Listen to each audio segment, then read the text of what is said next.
in rebranding Raindance, one of the things that you was going to focus on was the art, and I guess that's where our boy Pez comes in.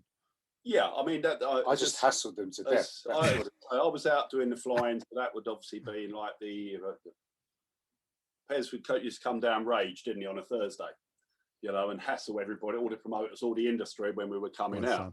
Probably like you do it, man. 30 Max saying, do you want to fly? Do you know what I mean? I used to take my A1 folders. I used to take my A1 folders to Rage, right? And because I used to do the artwork for Kevin Millions, and I used to put it in the cloakroom with the guys there. I was a member of staff pretty much, and then put them in the cloakroom. And then at the end, outside underneath the archway, I'd just be on everybody going, look at this one, look at this one, and just hassle people. And it was when they brought the Mermaids one out, the Mermaids flyer. This is one of your flyers, is it? I know you've sent me some flyers. No, that was a Boris Fallaggio out of a book. Complete rip-off. And so I went and I hassled Ray, and I just said, listen, look, you've got to have your own look, right? Because this is just out of a book. Everyone's doing the out of the book thing.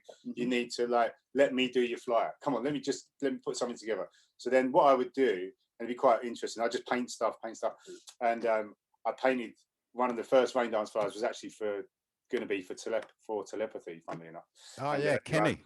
For Kenny. Mate Kenny. But Kenny and me had an interesting relationship, which was... You've got an interesting relationship with everyone. I love Kenny, and I've got to give him some respect because he's the only promoter who managed to just keep hold of my originals when he promised to give them back, and they're never coming back. So this one night, this one flyer which had these two people kissing, with sheets over their head, like a Magritte thing, and it's like a quite telepathic kind of look. Ray saw it and he's like, "Oh yeah," goes, "No, man, that's for Telepathy." And he's like, "No, it's for Raindance," and that's it. Yeah, the one on the left there. So the kissing heads there. Yeah. I painted them, and I hadn't. They were painted, and I thought, "Oh, that's really telepathic. I'll sell that to Kenny." And then when I showed it to Ray outside Rage. The rest is kind of history. He goes, "Yep, no, that's our flyer," and that was it. That was the kind of the way it worked. All bets were off, and that's how it was for Beyond Therapy. Like Jay and all those guys, World Dance. It was all hassling outside Rage. Really, the Kiss Heads one there was one of the first images that that we were using. So he had the egg one for Easter, with the alien style egg coming out with all the light, and it had all those connotations like it was a pill and we're all breaking out and all those kind of and all the messages were. Oh yeah, that egg one, that was iconic, man. There it is. Yeah, and that was a lot of people's first party, right? Because that was the new generation.